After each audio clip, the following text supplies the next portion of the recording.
Art. We are on chapter number 16, Humanity and Current Events, page 317 in the book if you have it. If you have your tablets, you're on your own. Me and technology. Are still there. Me and technology do not get along. So. And for you ladies, if you want to look at previous issues, we record them, and there's all but 2, I think, that have been recorded over since a year and a half, 2 years we've been doing this. So, cool. Yeah.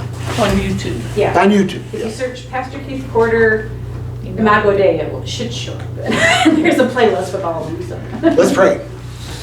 Father, be with us tonight as we look at this study, and Father, help us to know that because we're created in your likeness and your image, if we know you better, we know ourselves better. And Father, help us to be able to better understand who we're supposed to be and what we're supposed to be, because we're created in your likeness and your image. Father, be with our discussion. May your Spirit guide it.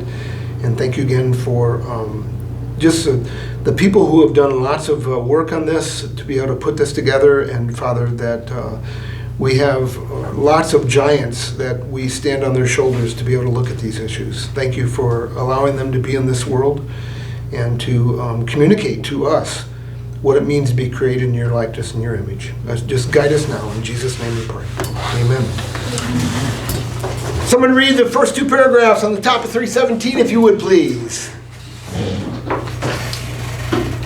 One of the biggest reasons I ever began this study is because I started to connect the dots of the 21st century American social issues and their divisiveness with the largely divergent views on what it means to be human.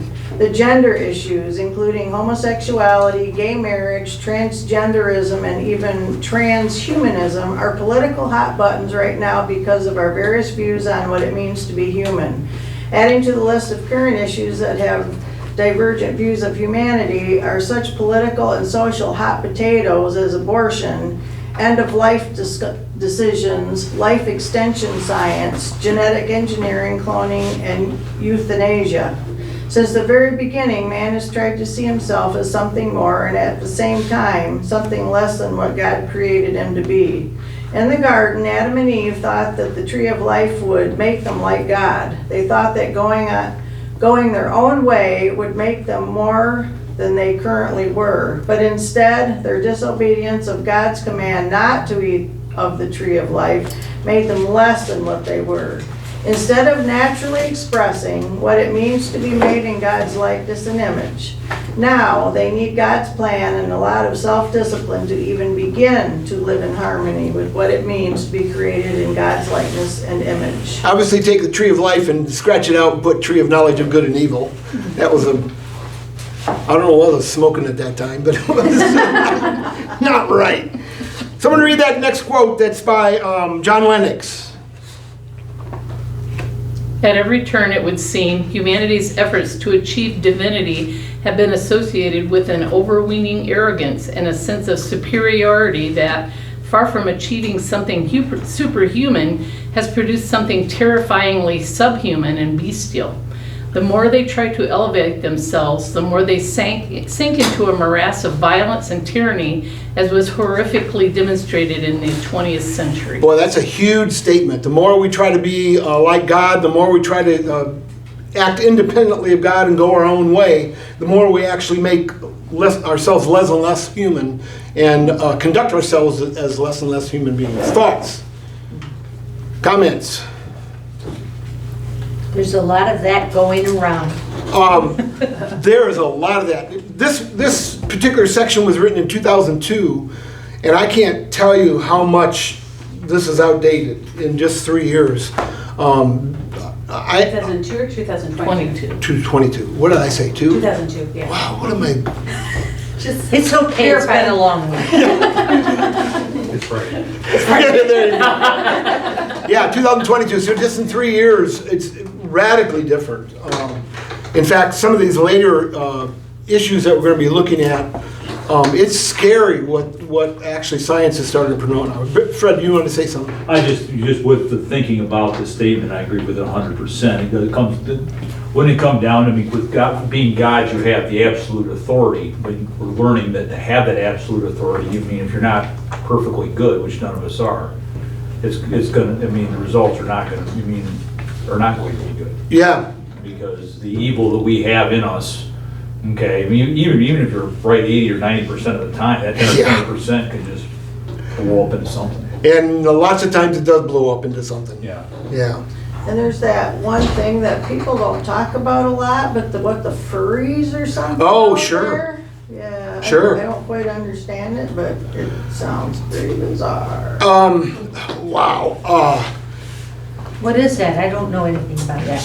It's people thinking they're animals Okay, I've heard or that. wanting to be treated as an animal. Okay. To say identifying as an animal. Yeah, there you go. That's probably a more proper way to put it. Was that what you say, Lawrence? But, and now that Jan's here, we can properly, if you introduce yourself, we'll go around and introduce ourselves as well. And you're, Hi, I'm Sarah. good to have you, Sarah and Haley. Thanks for coming. Other thoughts on that quote by John Lennox? By the way, anybody know who John Lennox is? He's a really, really highly regarded philosopher, scientific philosopher mostly, but has kind of become the leading edge apologist in debates, especially with atheists, to debate the Christian faith and the legitimacy and the comprehensive, rational aspect of the Christian faith from a scientific viewpoint.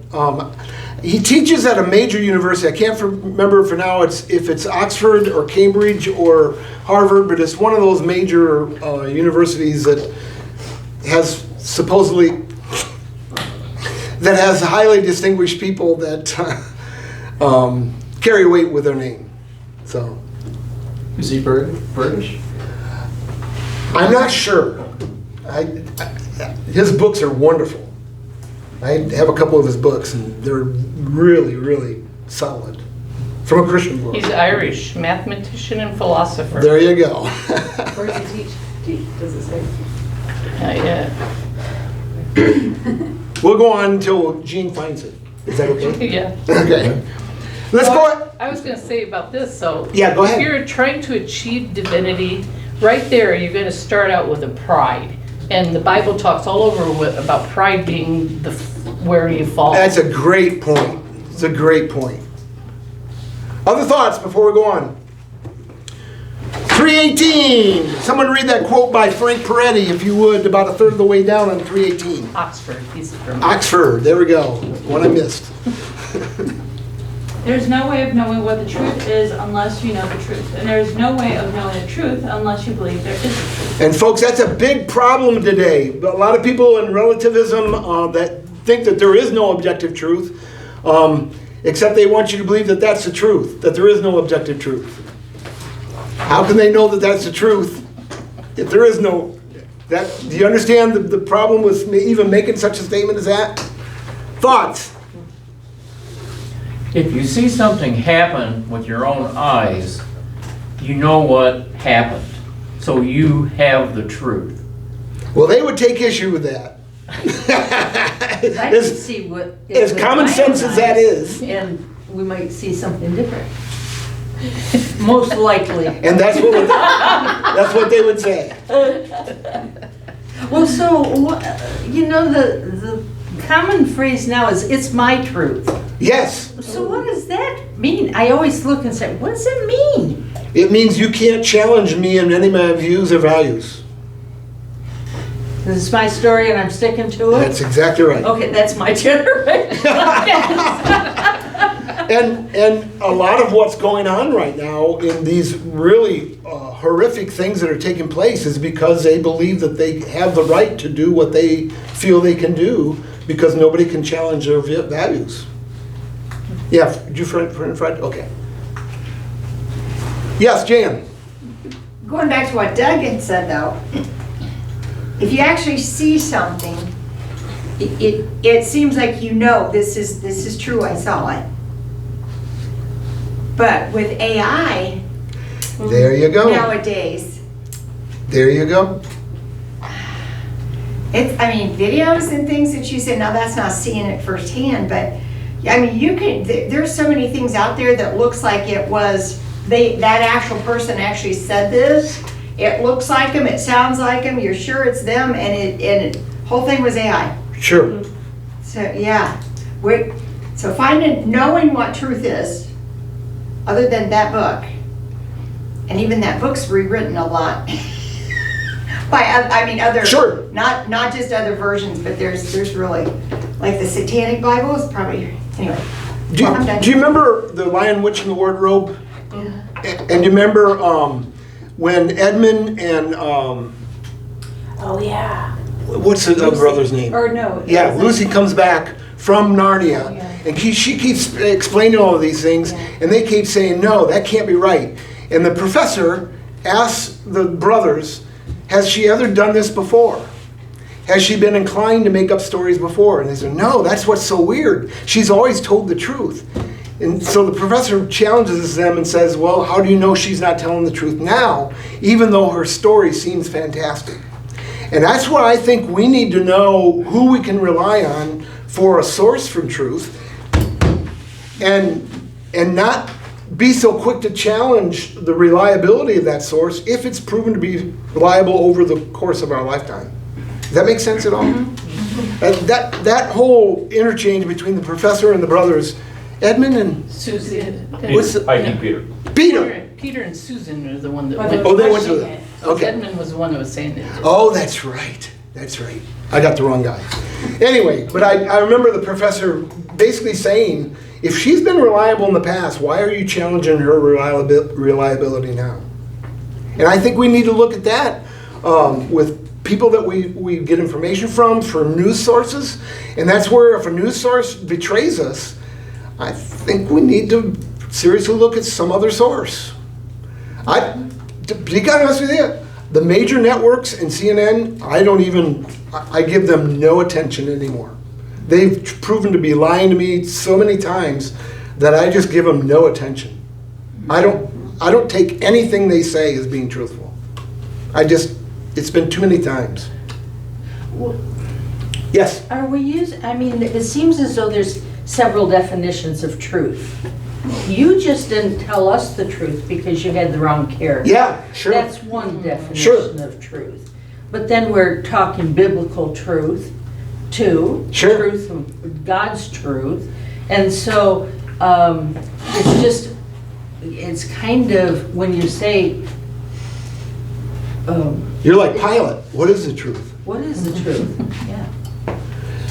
The best explanation I've worked with is the way things really are. Oh, the way things really are. Right. Okay. In anything. Anything. Like Doug was saying something, the Right. way things really are. And here, It is. Sharon, here's the way things really are. I even make mistake in giving the message on Sunday morning. So don't take everything I say, even in a message on Sunday morning, as all true. Well, then I would come back and say, well, you're human. Yeah. And I would say, that's why you need to check here. And I I've heard make, you say that. I try to make life easier for you by giving you tons of references, giving you Yeah. tons of other people to check up and check what I have to say. Sure. But I get done sometimes, and 10 years later I go, that was a bunch of garbage. What was I thinking? Oh, And at the time I'm saying it, I don't know that it's wrong. So you can't come to me and say, is that right? Well, I think it is. uh-huh. Yeah, And any good pastor will say the same thing. uh-huh. Sure, okay. And I've listened, folks. I've heard Alistair Begg, I've heard Chuck Swindoll, I've heard Steve Brown, I've heard R.C. Sproul. 10, 15 years later, recant what they have to say. Oh, So I'm not ashamed to say uh-huh. that 10 years ago what I said was a bunch of hooey. Yeah. But I'm quick to say you need to check everything I say from here. And you should do that with Pastor Dave and every other pastor you listen to. I don't care if they're on TV or radio or whatever they are. Uh-huh. You need to check them. Thoughts, and that's the truth. It's the way things really are.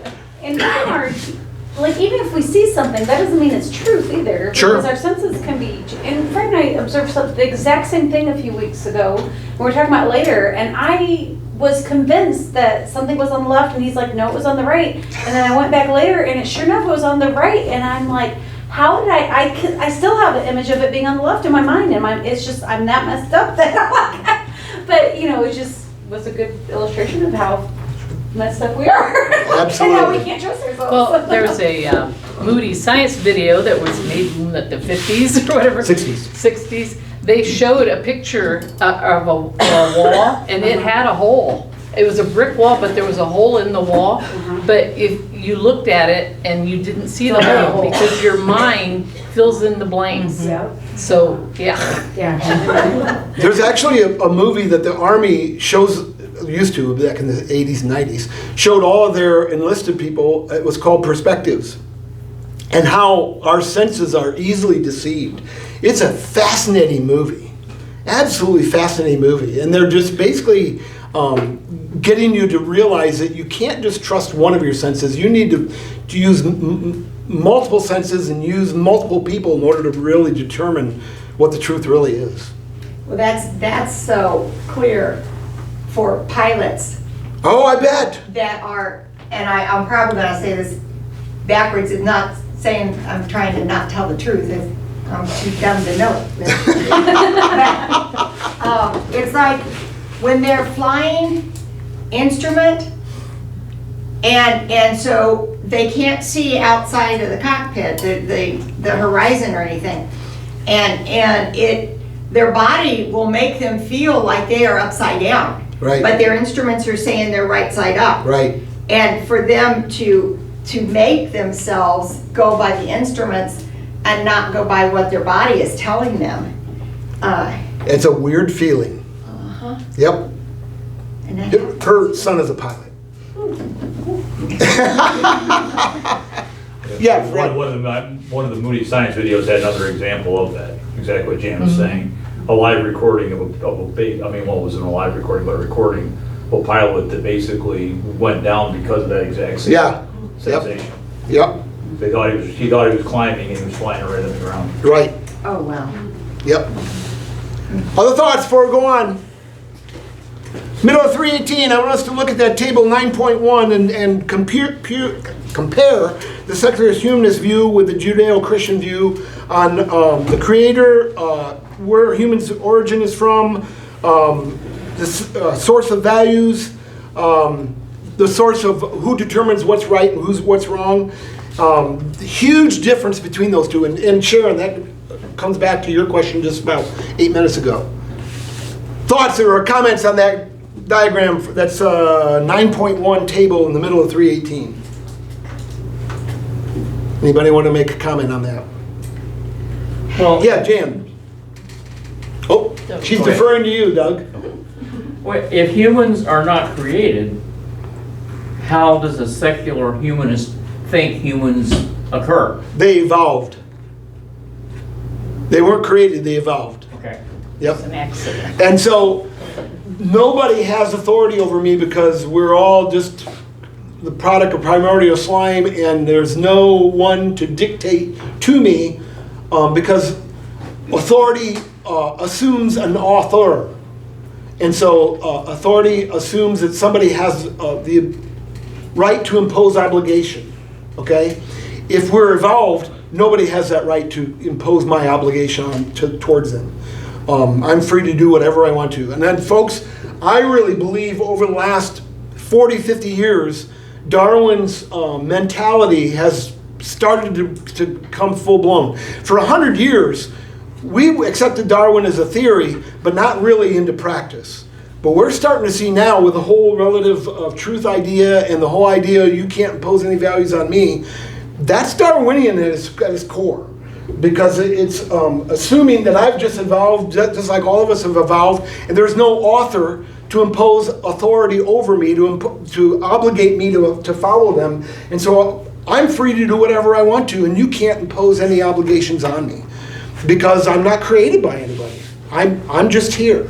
But those, excuse me, those, I promised Jan. Yes, no, you could finish up. well, those people still have to recognize man's laws, though. I mean, I don't think I can drive home at 80 miles an hour. Only as it's convenient. Or gravity or anything like that. I mean, Only as it's convenient. But see, man's laws in our country were based on God's laws. So, But people have to have some agreement with them, even if they don't believe they were created, don't they? we used to think that.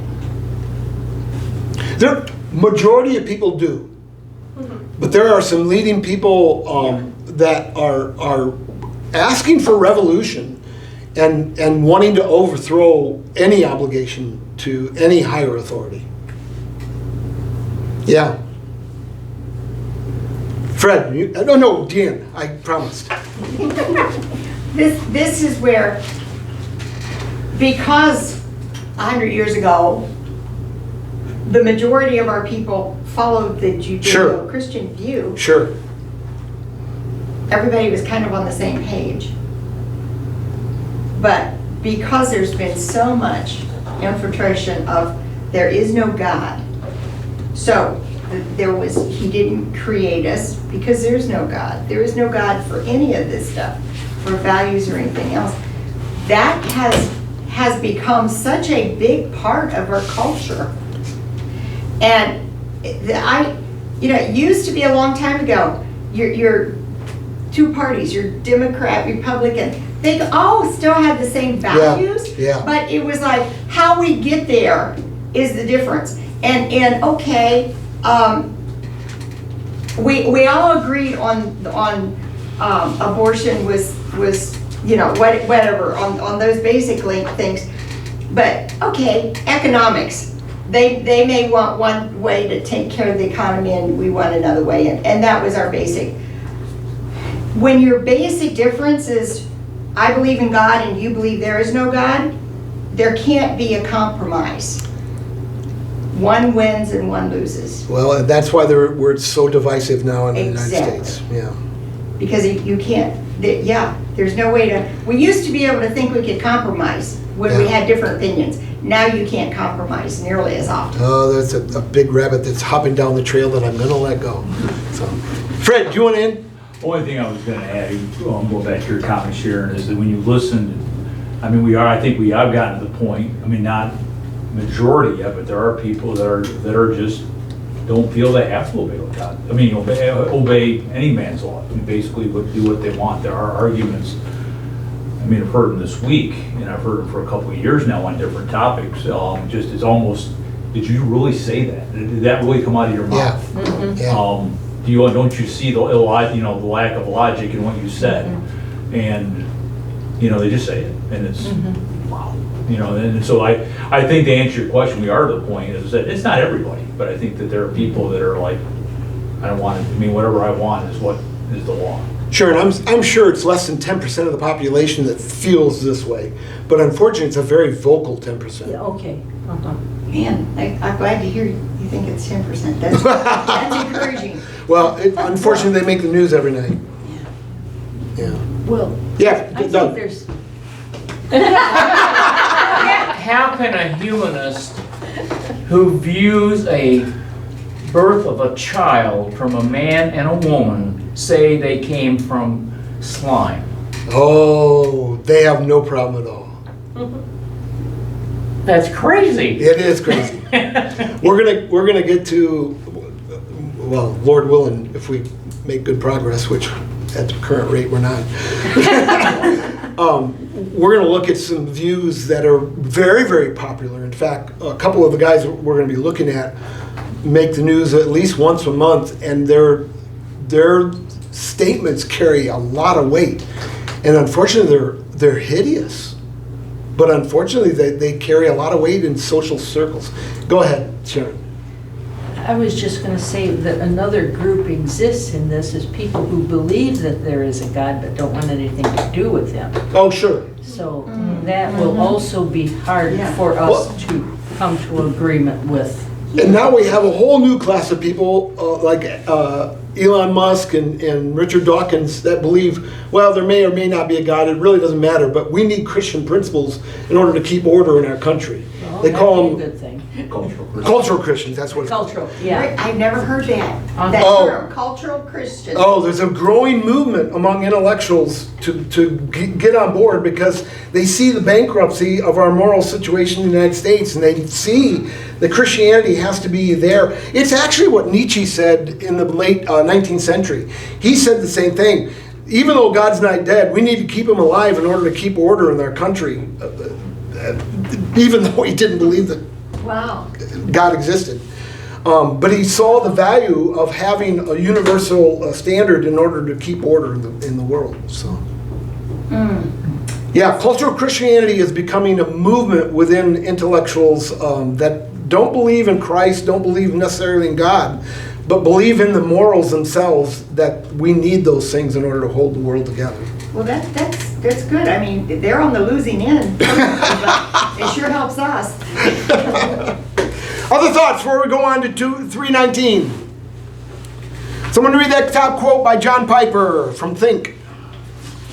Relativists employ the law of non-contradiction and the law of cause and effect whenever they talk about their belief in relativism and its relation to the world. But these laws are not relative. For example, there is no universally valid statement for what is true. They assume several universal standards. One is the law of cause and effect. They believe that in speaking this sentence, a cause is created that will have effects. They do not believe that speaking their mind is pointless. Effect follows from sufficient causes. There is a universal truth that they live by, including the speech that denies it. Yeah, and there's where a lot of people, especially relativists, are counting on philosophical values and counting on philosophical standards in order to make their statements, but they're cheating. They're using the very thing that they're trying to undermine to make their point. Anybody know what, besides Lacey, know what the law of non-contradiction is? Very, very simple law. Something cannot be A and not A in the same place and in the same relationship. Okay? You can't have it be this and something else that's totally different in the same way in the same period. Now, unfortunately, we use the same word and may have it mean entirely different things, but it's not the same time or the same relationship. The word justice is one that I've really started to hash over in my next study that I'm preparing. And there are about 30% of the population uses the word justice to mean entirely different than what the word has been historically used for the last 800 years. But unfortunately, it's not a contradiction because they're not using it the same way. They're using it an entirely different way. So it's not breaking the law of non-contradiction. They're just using it a different way. I can't be going down the road 50 miles an hour and 200 miles an hour at the same place and at the same time. That's a contradiction. Lacey, you could probably do a better job than I have. You're doing great. Okay. So what Piper is saying is this. Relativists who say everything is relative are using the law of non-contradiction to make that statement. They can't do that. They're using an absolute law in order to say everything's not absolute, or there's nothing absolute. Are you absolutely right? I'm absolutely confused. Any relevant, all you have to do to say to relativists is, are you absolutely sure that's correct? Because if they say that they are, then they've denied the fact that they're relativists. If they say that they're not absolutely sure, then why should I give you 10 cents a time? You're not even sure. Why are you trying to convince me that you're sure? You have nothing to say to me. It's like me talking to you about sewing. Why would I even open my mouth about sewing? I can't tell you anything about it. Well, I could tell you a little. Let's go on. Someone read that next quote by George Orwell. This is a great quote for today. Truth, it's the new hate speech. During times of universal deceit, telling the truth becomes a revolutionary act. Boy, and the events of the last week have confirmed that hugely. Thoughts? That would make a great t-shirt. Yeah. Ouch. Somebody pointed out that if Charlie's speaking, see if I get this right, telling people that they need Jesus, that they need to have their, repent of Sure. their sins and everything. If that's hate speech, then what Jesus did was hate speech. Absolutely. And they killed him too. Oh, and Jesus was much more brusque, Right. offensive. Yeah, there we go. And confrontational than Charlie Kirk ever was. Oh, yeah. I mean, you can't read the Gospels and think that Jesus soft-pedaled anything. That's why they killed him. That's why they killed Charlie Kirk, and even Charlie Kirk was much more sensitive and gracious than Jesus was. Thoughts? Uh-oh. So when we're talking about truth in this quote, I'm going to guess that Orwell was not talking about biblical truth and just his Sure. concept of truth. Sure. So then when it becomes revolutionary, is it just, is it revolutionary for the sake of violence, a revolution of my perspective of truth versus this person's perspective of truth? Or is it, in the same way that we would consider the Bible is revolutionary, Jesus' message of loving thy neighbor, that's revolutionary? Absolutely. And I think that the key to this, during times of universal deceit, Okay. during a time where people are living with a lie, and we're in that age.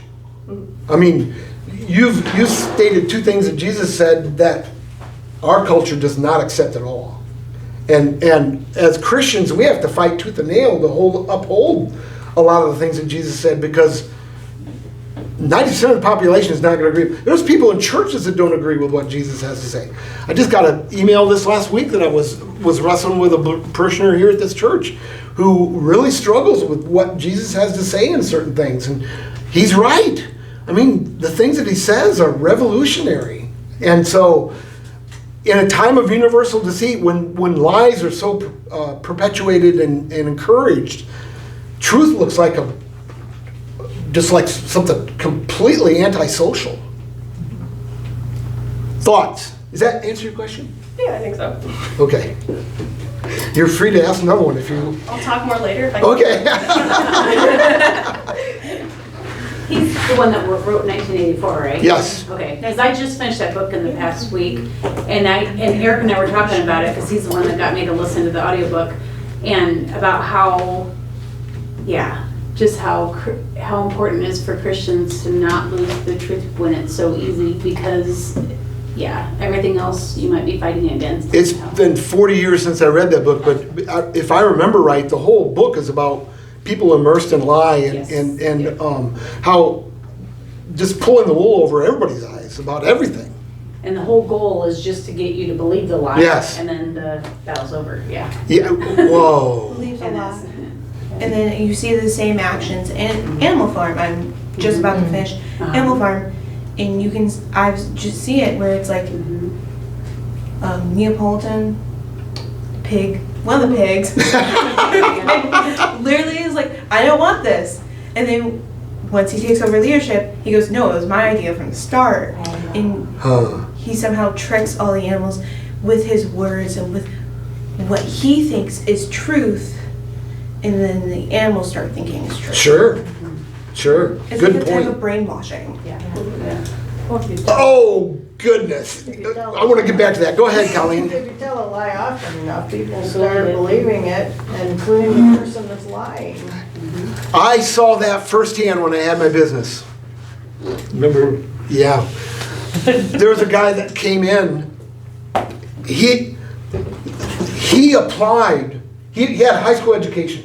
Applied for an engineering position at a really fancy place that made, during microwave ovens, this was when they were first getting started, he made the transformers, the company made the transformers for these microwave ovens, and they needed an engineer to oversee the process. He got the job because he convinced the HR people that he was capable. He didn't know the first thing about engineering, but he thought he did because he had lied to himself so much. He lied to me so much, I started to believe him until I realized, this can't be true. Then I started backtracking and realized he's been lying to me about everything. But he believed it because he had lied to himself so much. He actually believed the lies himself. So in going and searching for this job, he was able to, with full confidence, tell the people, I'm capable of doing this job. And he was convinced he was. He got fired in like 8 weeks or something like that when they realized he didn't have a clue what he was doing.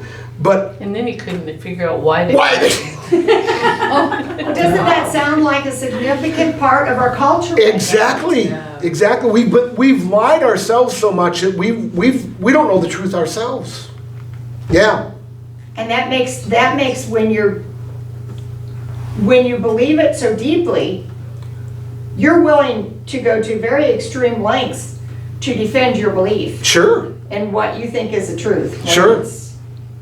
And nobody can convince you otherwise. I have a parishioner that unfortunately lives in absolute terror and fear of our current administration, even though their life has never been more secure and nor more stable in the last 20 years.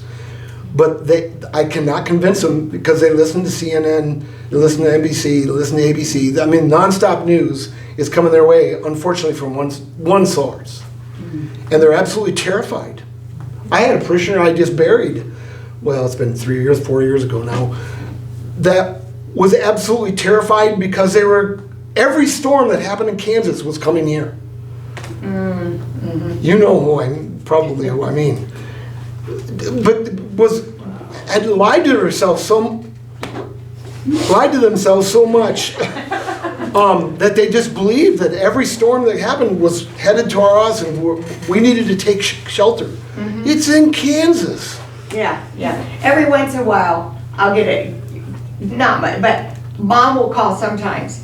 And you gotta really, there's a flood coming, there's a hurricane, There you go. And because of the Weather Channel. That's exactly where this person was. That it's covering the nationwide news, but some of the people watching it can't decipher where that's happening. That's exactly what happened with this individual. Yeah. And it's good to have that information, but if you can handle it. And unfortunately, we can't. And listen, our world is inundating us with information. And a lot of us don't lack, we lack the wisdom to know how to discern what really should be paid attention to and what shouldn't be paid attention to. Other thoughts before we go on? Abortion. This is the first issue we're looking at. Someone read Leviticus 18:21, then someone else read Jeremiah 32:35. Do not give any of your children to be sacrificed to Moloch, for you must not profane the name of your God. I am the Lord. And somebody, Jeremiah 32?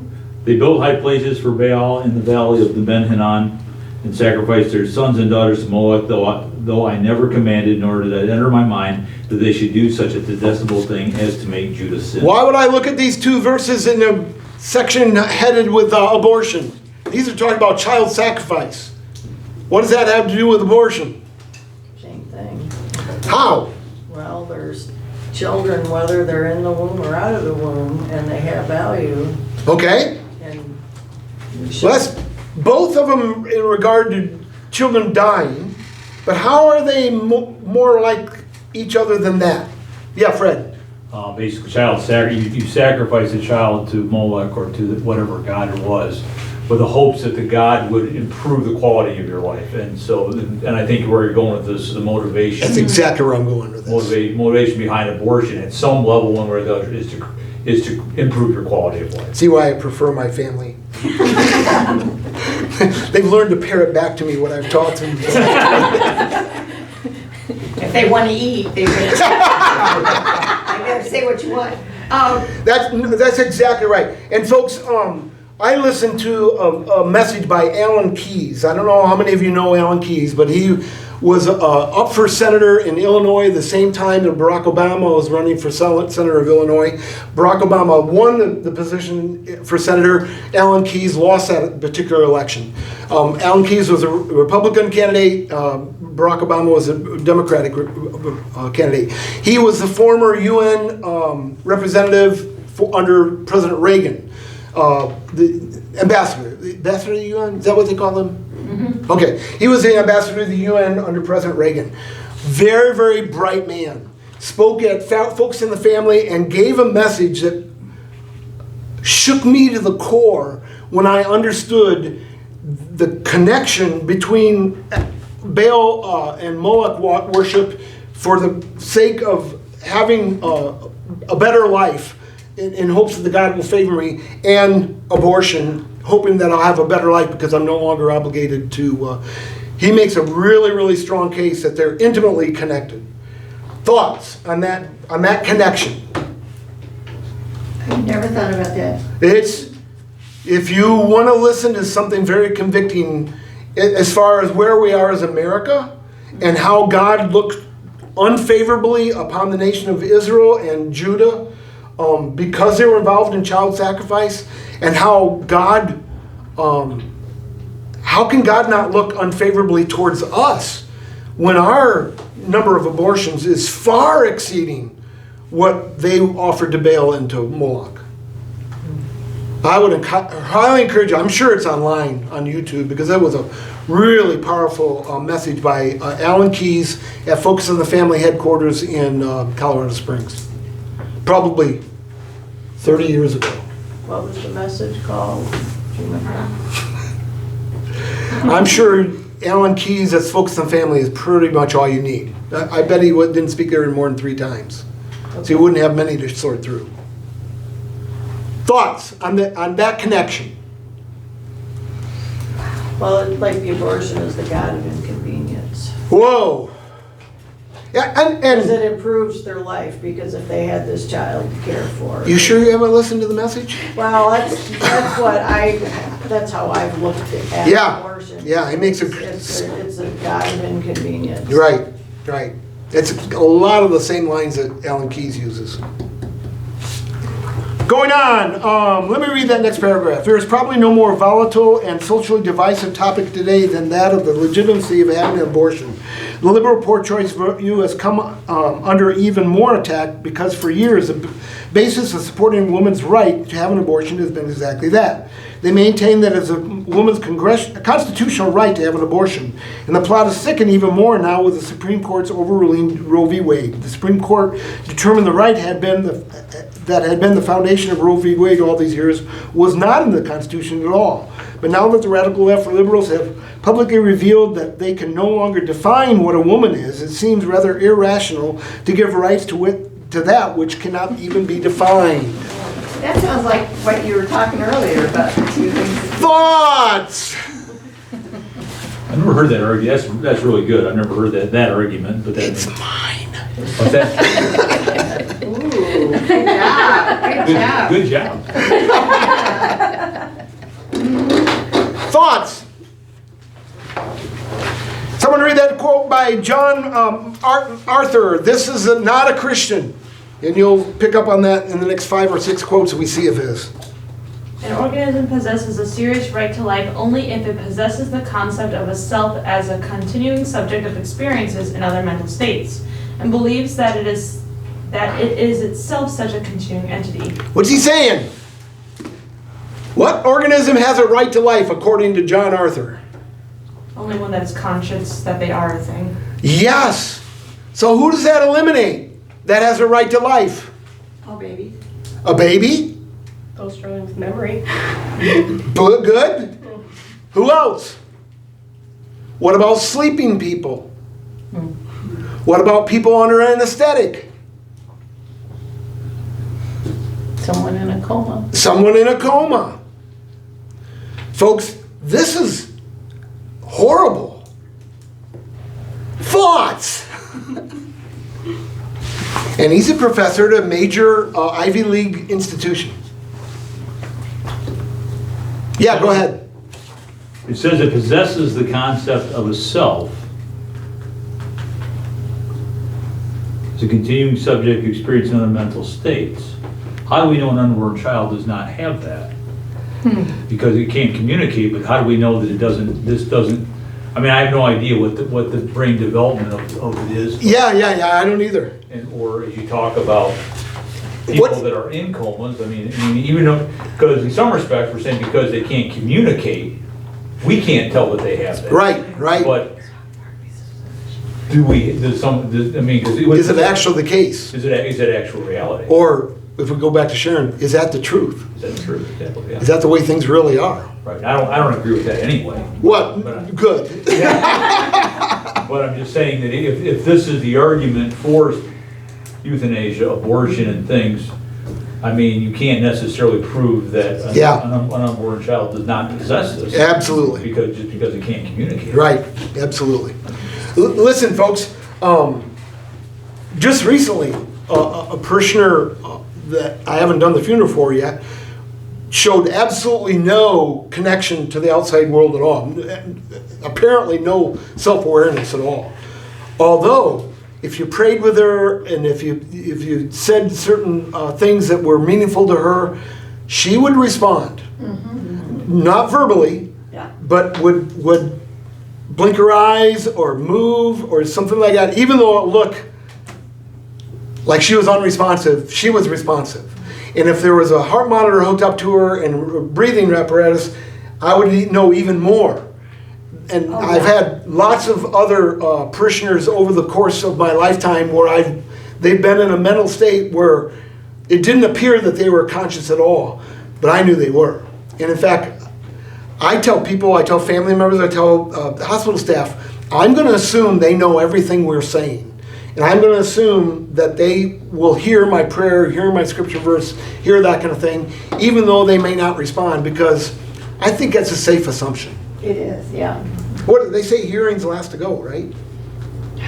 No, but you have people that have gone through that kind of a thing. I'm sure you've seen it. And then they wake up, and they're going, I heard everything you said. I knew, and that's what I was just thinking about. Those folks that are unconscious, but they're very much aware of everything that's going on in that hospital or in that surgery room. It's like, and then if this would be, okay, they're not able to have a right to life. Yeah, and okay, we're going to kill them because there's nothing there. Can you imagine that? What if you were the person on the table and you could hear them saying that? And what? Oh my word! Go ahead. Kevin responded to me when he was catatonic. Yeah, I believe he did. He could. Well, he did. Because he had clamped his teeth down on something, and I says, "Oh, Kevin, if we don't get that out of your mouth, you might choke on it. We really need to get it out of there." And he immediately opened his mouth. Wow. Wow. So he knew what I was saying. Yep. Other thoughts? Go ahead, Lacey. I think the big difference, though, is that we do believe that there's something more than just the material body, where a lot of people Lacey, thank you. believe that it is just this material being, and any self-consciousness is some chemical reaction. I will never forget, because I had to do a paper on one of the larger figures who pushed for abortion in the early 70s before Roe v. Wade. And he was pretty clear that he believed until a baby showed more than just the animalistic tendencies of pain and pleasure, he thought it was fine to kill them. He was pretty open up until 1 or 2 years old, when they actually show a desire of the self outside of just wanting an animal would.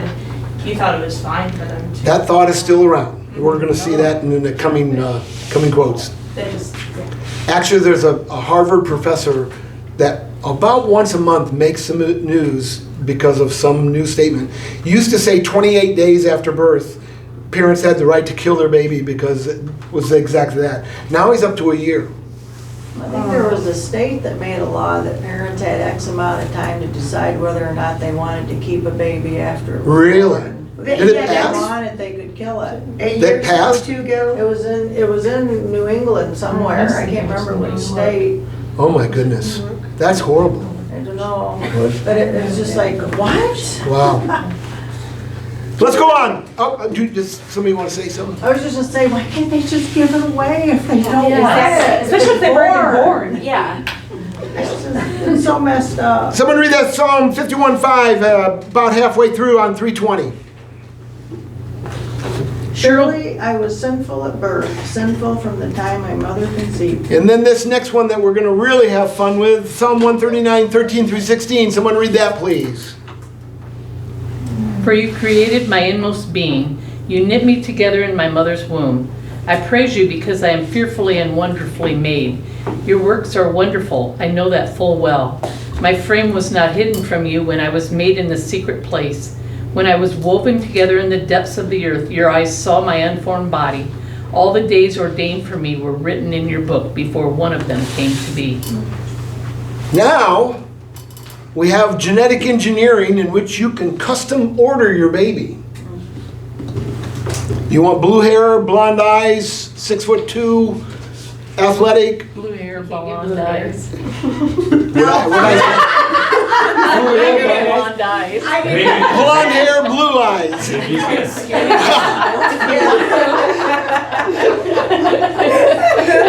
There are blue hairs running around. Not until they're 80.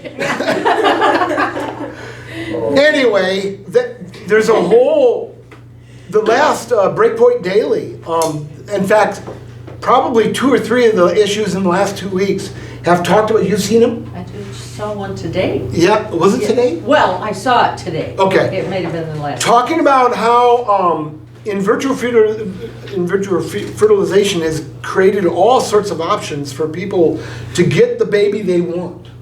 Okay, and now it's no longer you accepting what God has fearfully and wonderfully made as a parent. You're a consumer, and you're ordering the baby you want. Thoughts? Ironically, in Star Trek, that ideology was gotten rid of. Really? They call them the eugenics wars, because people were making babies with the superior intelligence and all of these things to the point where they lost their morality. They didn't have any morality. Yes. Preach it, sister! Star Trek knew what they were talking about. We did. Listen, folks, that's the problem with a consumeristic mentality towards children.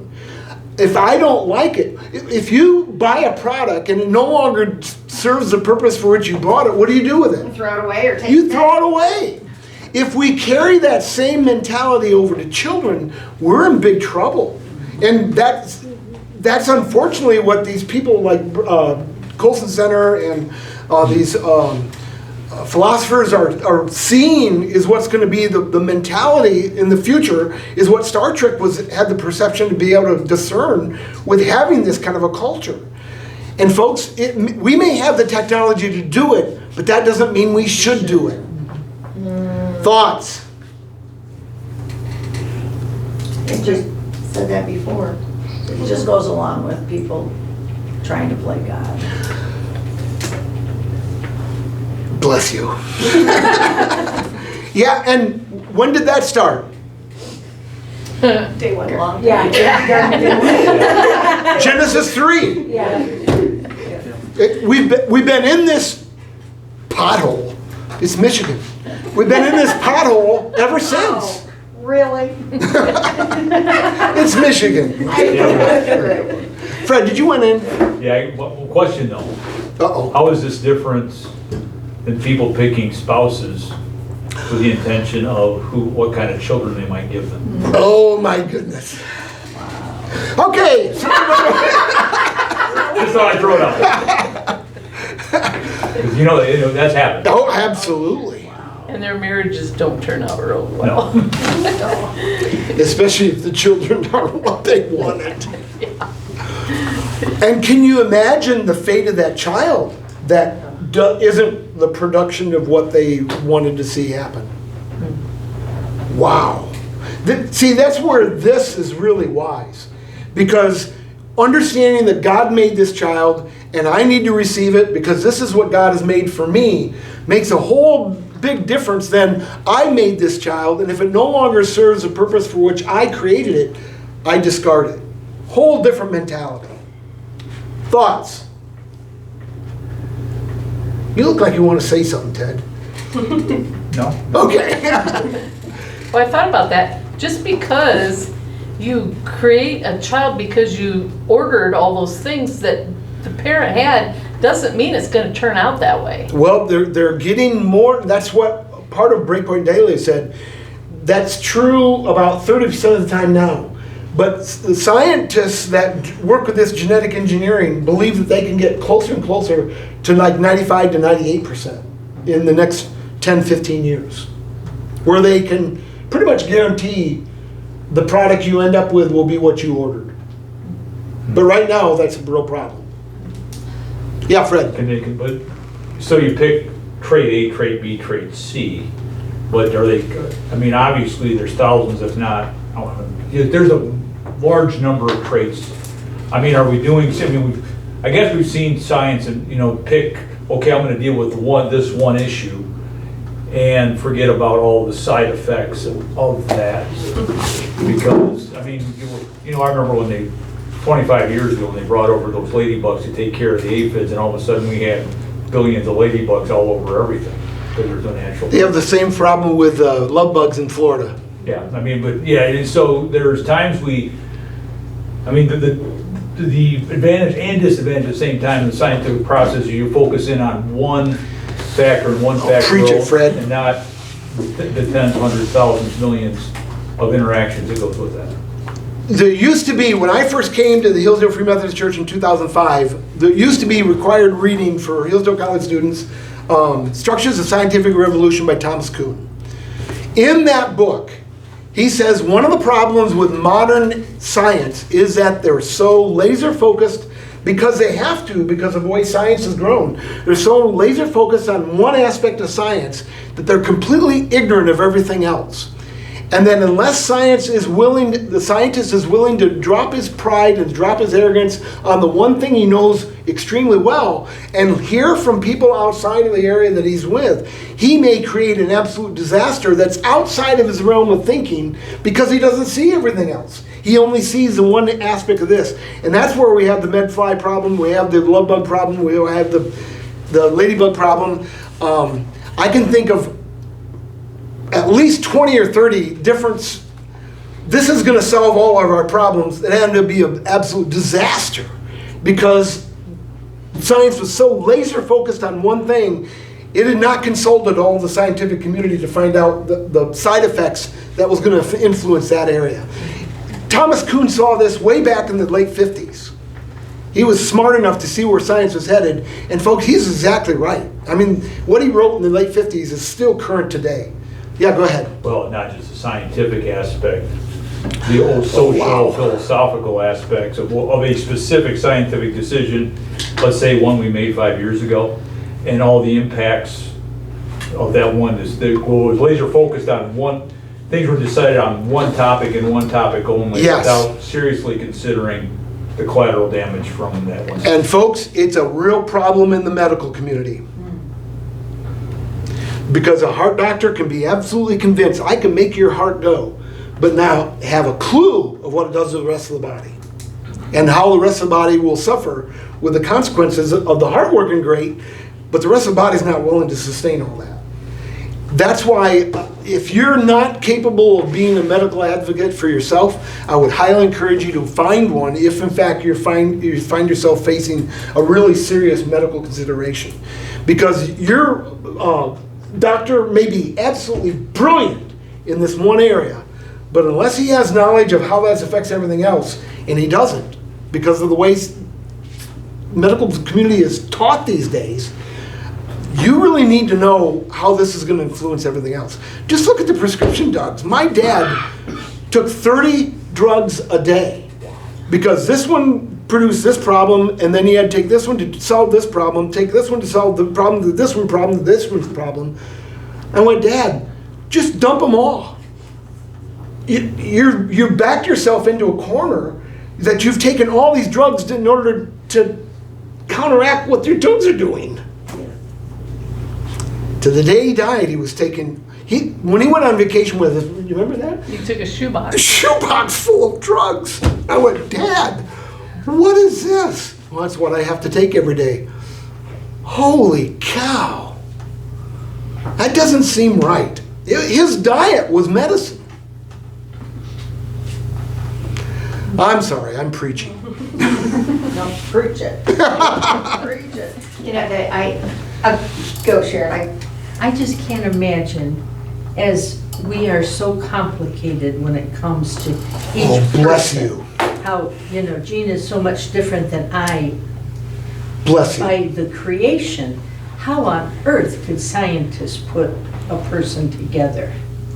It makes, I cannot begin to comprehend. And if you push them to the wall, they would recognize and admit that. But nobody pushes them to the wall. What really irritates me, and I've seen this as a pastor working with parishioners, is they have a chart of where your heart rate should be, what your blood pressure should be, what your blood analysis should be, and if you don't follow those charts, they're going to force your body to be in there. Not having a clue of what your normal... There are parishioners, get this, I had a parishioner whose blood cholesterol level was regularly over 500. And he did really, he's still alive and he's older than me. Does really well with blood cholesterol. I know of a young man whose creatine level in his urine was over 20. Apparently 4 kills you. His was regularly over 20. Now, he only had one kidney, and that's why his body had adjusted to a creatine levels way overboard for the rest of his life, because his one kidney couldn't keep up. But doctors looked at his creatine levels and said, you should be dead. He was a healthy athlete. I know of a parishioner in this church whose heartbeat is regularly 120. Doctors are all the time trying to force her down. She finally just said, I'm not doing anymore. She does great at 120. Why? Because she's fearfully and wonderfully made, specifically the way God wanted her to be. Well, the doctors keep lowering those charts too. That's Well, what was acceptable, at the turn of the century. Oh, now those numbers are too high. We need to bring that oh wow, down. I forget we're in the 21st century. Sounds like what the government did with the food pyramid. Oh my goodness. We were talking about that the other day. Classic example. Yeah. I remember as a 7th grader, every cafeteria. I taught it a lot, the food pyramid, and you're looking at it, and I'm just going, okay, you're supposed to have 7 servings of bread and cereals. That sounds like how we feed the cows. It was down to 4 when I got into school. It's just like, oh my word. It's less than that now. Yeah, but it took decades for what in our gut felt like this is not right, for it to start, realizing that it isn't right, and there's, it's like, And maybe that's why there's so many people that have gluten intolerance. Let's go. Oh, somebody want to say something? Go ahead. Well, just thinking about, because like, Fred and I had 3 kids, and they, from the same parents and everything, and the thing that amazed me most about being a parent was the first 5 minutes Lacey was born, how different she was already from Eric. Oh, I could have told you that. Yeah. Until you have your second child, you don't realize. I was expecting it to take a few months to get to know her personality versus Eric, so I'm like, oh my goodness, this is immediate. And I mean, it was cool, it was awesome, and it was just, that, to me, that just made this all come alive that much more impactful, because she was so unique and so different, even though it was the same parents and everything. Not just girl and boy either, it was just, I mean, because Ryan's just as different from Eric as Lacey is different from Eric, and it's just, it's cool, it's part of the unique, so, So, anyway, that's all I wanted. And they've maintained their uniqueness over the last 20 years. And I'm glad they have. Other thoughts? Going on, bottom of 320 and then also 321. They're both on the same from Ronald Reagan. What then is the real issue? I have often said that when we talk about abortion, we are talking about 2 lives, the life of the mother and the life of the unborn child. Why else do we call a pregnant woman a mother? I have also said that anyone who doesn't feel sure whether we are talking about a second human life should clearly give life the benefit of the doubt. If you don't know whether a body is alive or dead, you would never bury it. I think this consideration itself should be enough for all of us to insist on protecting the unborn. Can you read the one on top of 321 as well? The real question today is not when human life begins, but what is the value of human life? The abortionist who reassembles the arms and legs of a tiny baby to make sure all its parts have been torn from its mother's body can hardly doubt whether it is a human being. The real questions for him and for all of us is whether that tiny human life has a God-given right to be protected by the law, the same right we have. Thoughts on what Ronald Reagan has to say? I did not know that they assemble the I body do to too. make You sure watch they have it. Unplanned. Yeah. Watch Unplanned. It's brutal. It's brutal. It's Wow. What does it mean when he's saying God-given right to be protected by the law? I feel like those are two different things. We have our government, and then we have our God rules, right? Like, I have biblical law that I adhere to, and I have the American government that I am underneath. Yeah, but I don't think those are the same thing. Well, there should be, but they're not. Exactly. Yeah, but our founding fathers looked at got unalienable rights that were issued to us by our Creator. Okay. And so that's what he's appealing to is our founding documents. That is the basis of our laws that should be universally applicable to all human beings. Okay. That And makes as sense? president, he was pushing for that law. Yes. Yeah. He was right in the midst of the recoil from Roe v. Wade because he took office in 80, Roe v. Wade in 73, and by 80 it was a full-blown issue. I grew up in Southern California, and Reagan was a big deal where I grew up. Oh, sure, he was governor there for a long time. Governor, went to the museum a bunch of times, yeah. Really? Yeah, the presidential museum, and so. You did? Yeah. Oh my goodness, well good for you. My parents were taking me. Where's that at in California? Gosh, I forget the exact city name, but it's in a beautiful area. It's like right on the side of a hill, and so you. Oh, that makes sense. You got all the good stuff in where? Simi Valley, I think. Yeah, it's somewhere in Simi. Yeah. I grew up just outside of there, a little bit closer to like Los Angeles area than Okay. Simi. But You been there? No. Okay. I've been to California. Other thoughts? Well, it's quite interesting reading this and realizing this is 40 years old now. In fact, it says the real question today is now where human life begins. Now, I know we've talked about it before. The disturbing part is that's not even the issue anymore. Yeah. Is that people, Yes. when I first started seeing, I don't know how many years it's been now, where a lot of people are saying, yeah, it's a life. I acknowledge it's a life. I don't care. But I don't care. It doesn't have the value of my life. And that goes back to your question about 7 after 7, about how can you say that?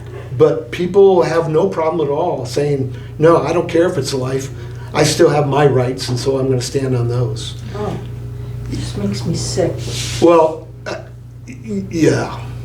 Yeah, it just, As I'm going through the reading for my new study on justice, biblical justice, I'm appalled at how much leading social people in our nation have just totally disregarded biblical justice entirely.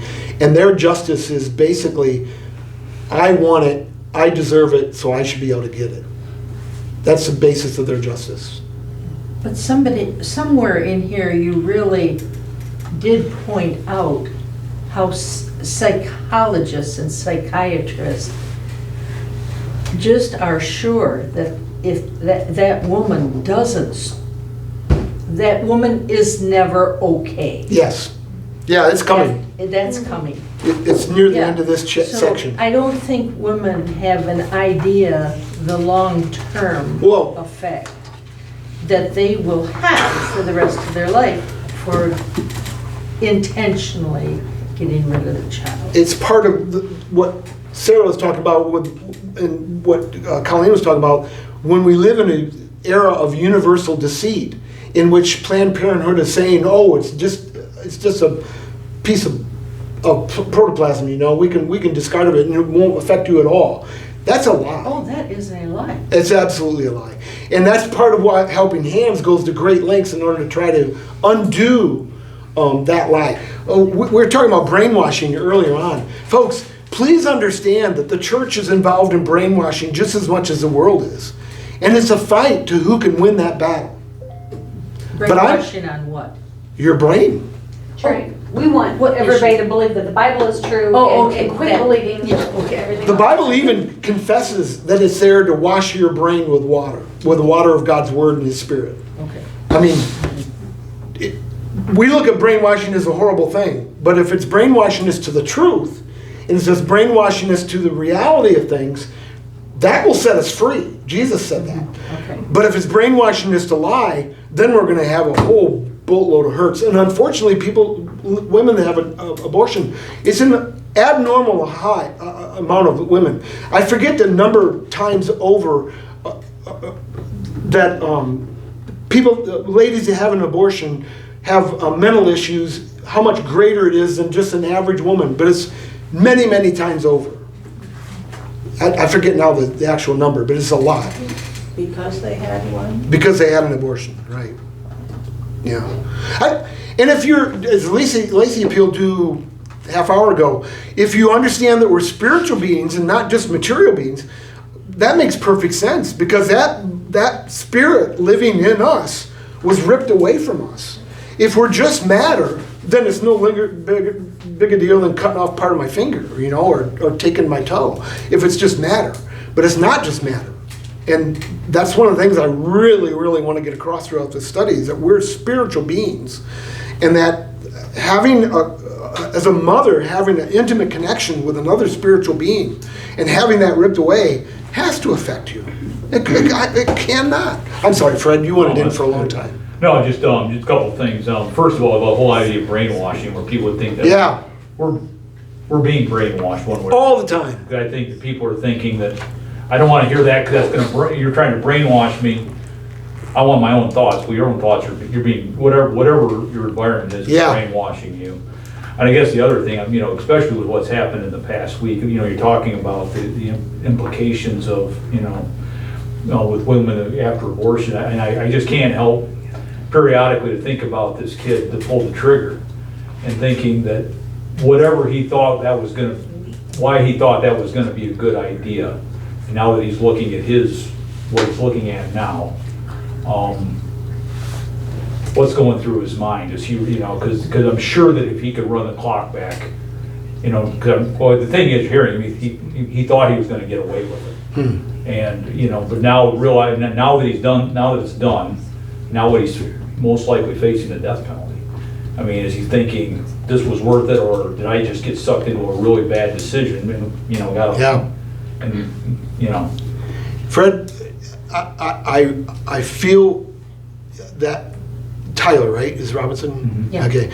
I sense that with Tyler Robinson, but what really irritates me is the number of people that had parties and rejoiced with the fact that Charlie Kirk was assassinated. That troubles me. People. I mean, there's one thing to come to a point to feel that you need to take this person's life in order to do what's right, in my view.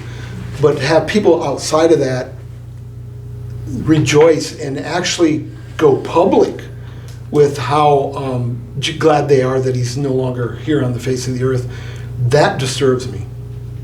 Oh yeah. That disturbs me. And Sharon, that's going back to, there's a lot of people whose values are so off base and so ungodly that even the taking of life is no problem. I'll never forget, some of you maybe remember Ted Bundy, a guy that had raped and murdered 28 women with that whole process. But on the day of his execution, there were people that lined the streets going to the penitentiary in which he was being executed, having, what do they call them, when they go to a football game and have tailgate parties. Having tailgate parties, celebrating the fact that he was going to be executed that day. I mean, it was like a mile long on both sides of the road, partying, signs up and everything else. Go, Fred. Remember what they called it? The Bundy Q? Really? I missed all that. Bundy Q? I mean, because they were cooking out. Barbecue. Oh. Bundy Q. And so what was the difference with that than the people that were in the Colosseums watching Christians killed? We haven't evolved at all. Wow, I had not made that connection, but that's a great point. Yeah. I mean, Then it's sick now is. Yeah. Yeah, I had not made that connection, but you're right.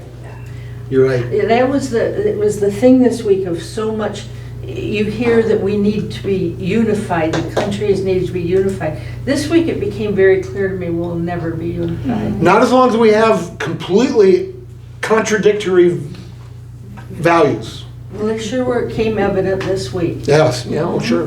That's what's on page 318. That's your chart. That's if you're. Oh, there you go. Yeah. There you go. There's no way to compromise with, yeah.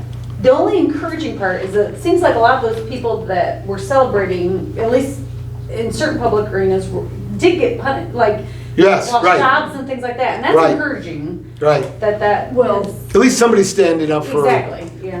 I want to say one thing. I was You watching. can do it. Oh, thank you. A Fox commentator, news commentator, talked about people who are mentally impaired or whatever should just be killed. Oh, wow. And he's still working. Oh, Now boy. that ticks me off. Sure, Yeah, yeah. That That's not, ticks me off. sure. wow. They're, yeah. I mean, Yeah. our vocabulary is so loose.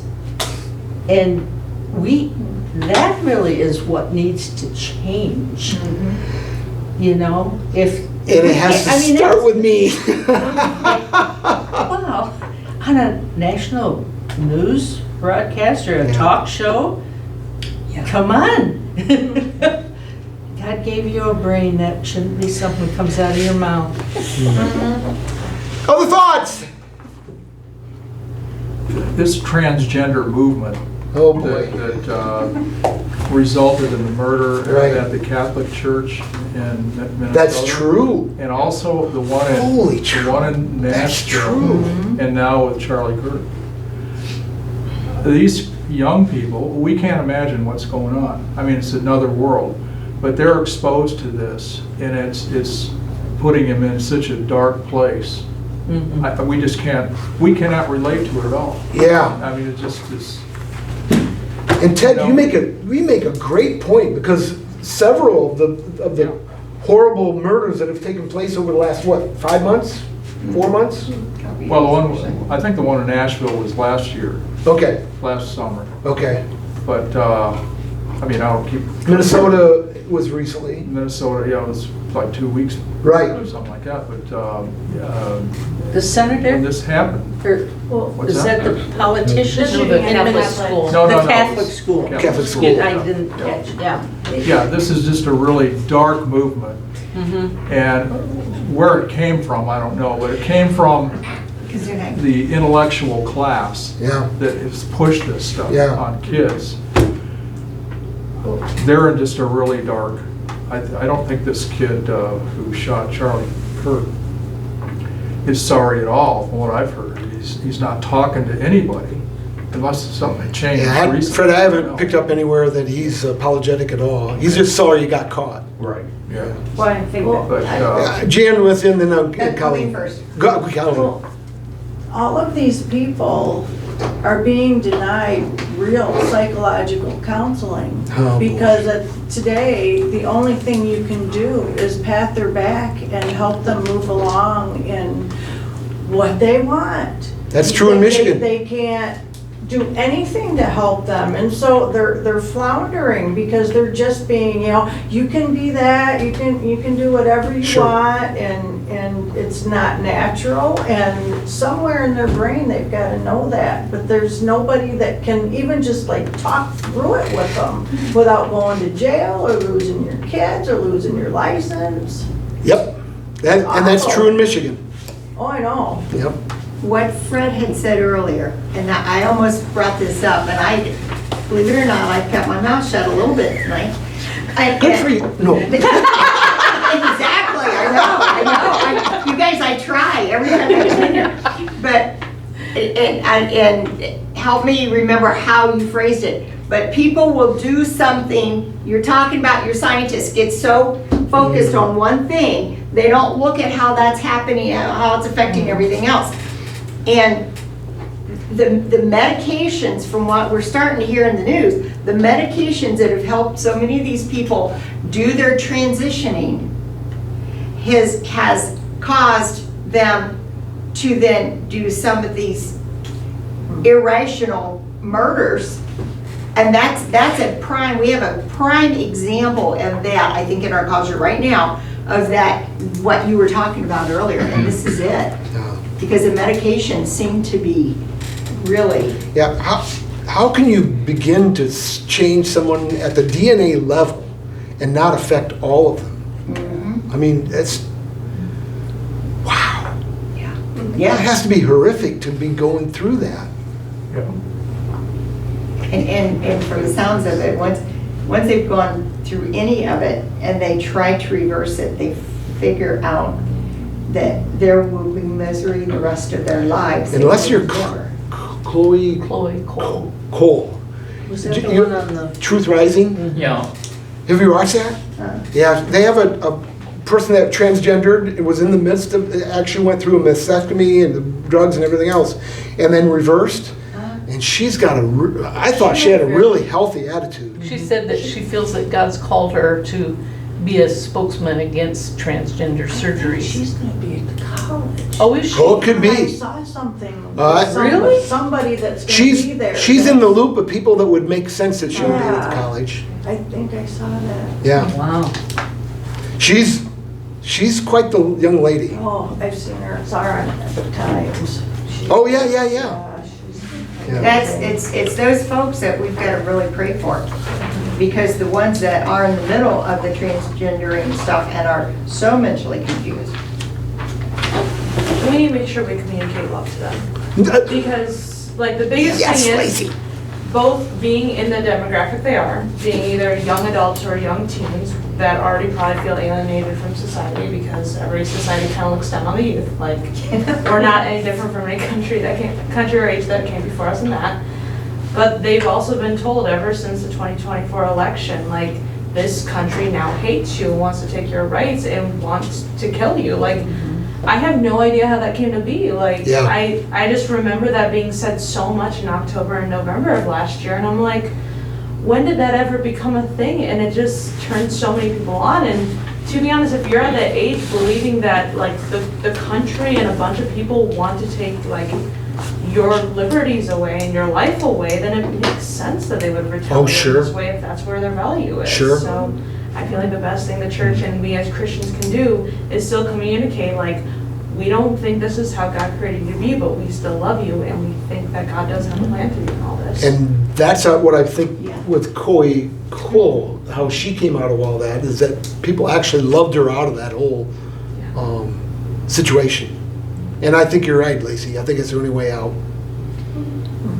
And I think, well, for any guys that show up tomorrow morning, we're going to talk about Charlie Kirk and what should be our response as Christians in light of that, and looking at Jesus and John the Baptist. I mean, because there's some similarities there. An innocent person's life was taken for political reasons. And Jesus really almost acts as if, what did you expect? Well, he knew the rest of the story. Yeah, While and he was we living. should too, because we have it. And the one promise, he made more than one promise, but one promise Jesus did make to us that in this world we are going to have troubles. And so we shouldn't be so shocked when they come. And Jesus, in my estimation, reading the story of John the Baptist's death, and he was connected with John the Baptist more than just spiritually. He probably was a second cousin. And so, and their births paralleled a lot of them. I mean, and he basically just continues on with ministry. He recoils back and goes by himself for about 6 hours, but then the next event that he takes event in is feeding the 5,000. Can you imagine what an emotional drain that had to be on him, coming right off the death of John the Baptist and being involved with that with his disciples? And yet, I think he understood his own promise. What do you expect? Well, and that was back the first time Community Bible Study did the study of Matthew. That was the most impactful lesson to me, was because it talked about how much Jesus was in mourning for John the Baptist's death. So he secluded himself to a private place, but then all the crowds followed him, and he gave up his own solitude in order to minister to the people there because of his love for them, and he was that selfless in that moment. Right. And that just really impacted me. Right. Because our natural thing is this is my me time. We need to, and Come see me in a week. We're going to stop on 322 in the middle. We'll pick up with that quote by Doug McIntosh. This is the first Friday in October, right? Yeah, first Friday. Oh, spoiler alert. The third Friday in October, I'm going to be with your son. Probably not gonna be here either then. Yeah, I'm not going to be here that third Friday of October. So I won't be here. The 17th. 17th, thank you. I won't be here the 17th, and the 31st is the next week, which is Halloween, and I'm not going to compete with Halloween. And so after the first Friday in October, the next time we meet again will be the first Friday in November. Okay. Whew. That made sense to you, Jan? Sure. Good. I'll just keep checking the calendar. Wait a minute, first Friday in November, now, which ones before that are not gonna be? The third Friday in October, no. And the fifth Friday in October, no. Fifth Friday, okay. Okay. Just the October first 3rd one. and November Do you know 7th. Do you know the dates of the Yes. October 3rd. October 3rd, we're meeting. third? Okay, October 17th, we're not meeting. And October 31st, we're not meeting. And November 7th, we will meet. And November 7th, we will meet. thank you. That clear as mud to everybody? Sorry about that, but I told Harmon I would marry him, and so that's up near the thumb if I... No, I don't know about the thumb, he's just north of Detroit. Yeah, it's about an hour and a half away. Yeah. Yeah, and the rehearsal dinner is at 5, and so I figured there's no way I'm gonna make it. Oh, he hasn't filled me in on those times. I had the day off. Now you know. Well, don't go off me. I'd go off your son. No, he hasn't told me anything on that. Okay, you are I going. just took the day off. When we got the invitation, I texted him and I says, I'll check my calendar, make sure we're available. I You're knew they were brutal. getting married at that point, but he didn't even tell you. I'm not even gonna respond to that. That's neat. Final comment before we call it a night. Anybody want to pray for us as we go? I will. Great. Lord, we thank you so much for putting on Pastor Keith's heart a very, very long time ago that we as humans need to take a deeper look at what it means to be made in your image and really evaluate what a good job we're doing, except we're not. We thank you, Lord, for the opportunity that you give us to come together and to really face some really hard issues and realizing they always go back to how we have not done what you were designed us to do. We thank you for that information. We thank you for our time together, and we ask you to go with each person here and keep them safe on the way home. Amen. Good to have you, Sarah and Haley. Thanks for coming. Thanks for having me. No Yes, problem. nice to have you guys.